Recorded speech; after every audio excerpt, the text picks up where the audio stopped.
I thought the not just the fact that we won, but kind of how we won was just showed a lot of toughness from our group. We got down 17. You never want to do that anywhere, much less your own building. I just thought two things were happening in the first half. I thought they were making some tough shots, and I thought we were missing some open threes. But at the same time, I thought they were the more physical, aggressive, tougher team. And I thought in the second half, I thought we were more aggressive. We got to the free throw line, to the rim, started making some of those same open looks we were getting in the first half. I thought Jared a lot of guys were really good, but I thought Jared's physical presence around the bucket was really important for us. Isiagu was really good in the first half. I thought, I guess Jared had 12 and 9 in the second half. That's a good game for a lot of guys, much less a half. You end up with 4 guys in double-figure scoring. JP, I thought, was terrific. Having the ball in his hands the whole night, ends up with 4 assists, no turnovers, 5 rebounds. And you look at some of the guys that didn't have big offensive nights, like Justin Buford, but his plus-minus is plus 12. I just thought it was one of those games where the guys that were supposed to be good at something were good at something, He's supposed to be a physical post player. Well, you get 16 and 9. Justin Buford, you got to be a good defender. Well, you've got a great plus minus, even though he didn't score. JP, you got to be a good point guard, and he's scored the ball and didn't turn it over. Same with this guy here. Continues to guard really good players on the other side of the ball. Goes 2 for 4 from 3, 6 for 6 from the free throw line. He's a defender and a shooter. And that's just what it takes. You got to be good at what you're supposed to be good at in order to win games, and I thought we did. Was the halftime message just that? Should have said it before the game. Yeah, but was it just that y'all were getting the looks that you wanted and they just weren't going in, and to keep rolling with what was working? Yeah, kind of 3 things. Offensively, thought we were getting good looks. We were just missing high quality looks. I think if you had kind of graded out most of the shots that they were getting versus what we were getting, you'd have taken what we were getting. And they were making some tough ones. With that said, though, I thought they were just more physical. I think we had 2 fouls in the first half. We weren't driving it hard enough to get to the free throw line or knock somebody over. We weren't guarding hard enough, trying to block enough shots to touch somebody. We were just playing really careful defensively, and we just looked like we were out there, not doing anything bad, but they just looked like the aggressor.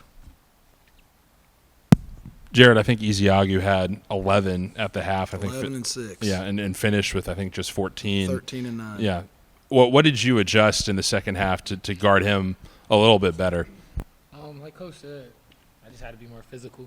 It was me in the first half trying to play careful. I knew he was a big guy, so I would have to play him solid so that they wouldn't call fouls on me in the first half. But I was too focused on that instead of just playing physical and, just taking the game for what it is. I mean, it's a physical game. You got to play physical. You got to do what you got to do to get done what you got to get done. So that was my approach second half, just get it done. Yeah, you're down 14 at the half. Pretty much the same 5 guys play the whole second half. Was that just kind of like, these are our 5 guys that are playing well, let's ball? Yes.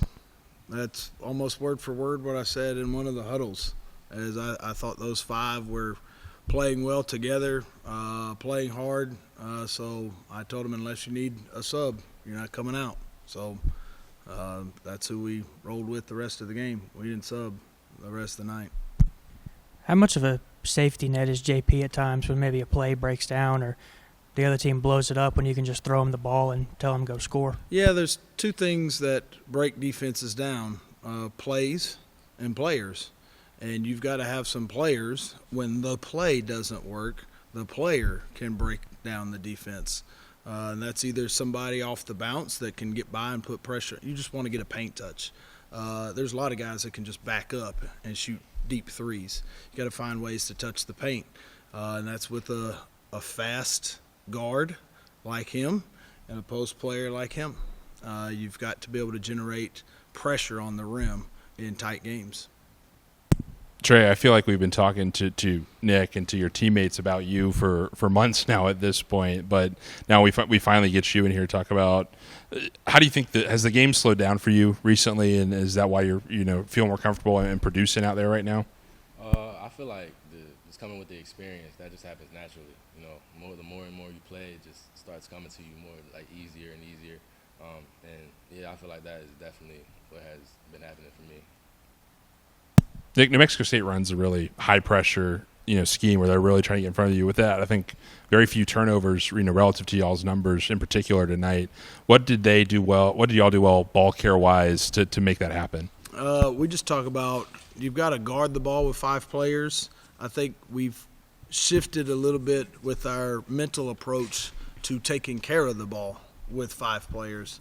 It's not always on the passer. It's not always on the ball handler. That's the reason for the turnover. The guy that is catching the ball's got to create space. As a quarterback, you want your wide receivers to create bigger windows for you. As a quarterback, you want an offensive line that can protect you. Well, as a ball handler, you want a big that can screen for you. Get this guy off of me a little bit. I think we were just working to catch the ball, working as passers. We had, I think, 1 turnover in the first 16 minutes of the second half. We only had 3 in the second half. One was the out of bounds and then the double dribble late. That was 2 of our 3 second half turnovers.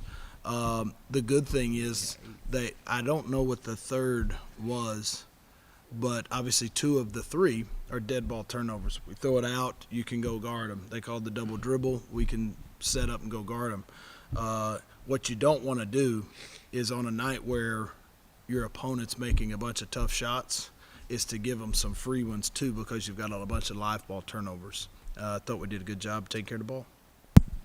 Jared, JP, kind of for both you guys, when you guys were kind of cutting into the lead about 5 minutes into the second half, you blocked the shot off the backboard, dribbled it down, kicked it out to JP for the 3 to cut it to 7. You guys both kind of turned around and gave it the bow and arrow and the celebration. How much did the energy go up right then at that moment? I believe it went up a lot. We needed that energy.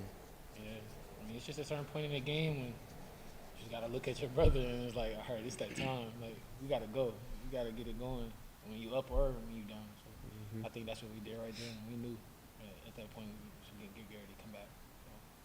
JP, it seemed like you figured out a way to attack from some of the hedges that maybe Mexico State was throwing at you, where they were, running 2 guys, off the screen.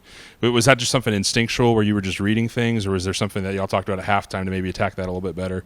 We talked about it before the game and the prep for the game. So I know just to attack the big coming off the hedge to get either him open or the field behind would be open. And I was seeing the field behind a lot, where the field behind could just hit him, so just playing out of that.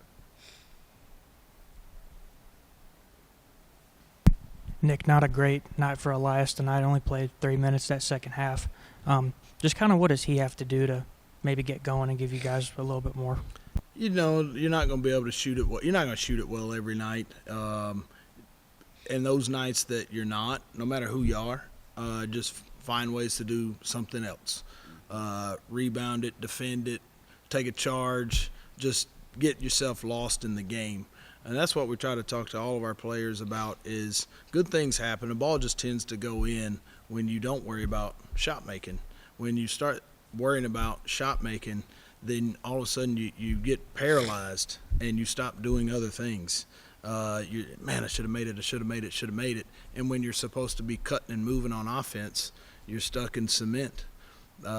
You're still thinking about the shot you just missed, and on the other end, your man's scoring. Your guy's getting a rebound. You just got to – it's hard. It's easier said than done, particularly when you're as good of a shooter as Elias is and a guy who gets in the gym as much as he does to work on it. It's frustrating to go 0 for 8 from 3 when, today he was in here twice just getting shots up. That's not a fun feeling when that's kind of how your bread's buttered. You can feel like you're letting guys down, but you're not. You just got to do other stuff. Speaking of getting in the gym, Jared, how often have you been in the gym working on your 3-point shooting, this season? Quite a bit. It's a transition for me because a lot of the times I was banking on the big not guarding me and me being able to take my time. But I know that now people are probably going to scout a little bit more, so I got to shoot faster and shoot more game-like shots. So Just keep shooting the right ones. keep shooting the right ones and knowing to shoot them. So that's right. what I've been working on, just knowing when to That's shoot right. them, watching film, knowing when to shoot them, and taking them from the spots I was shooting them. So, yeah. Thank you.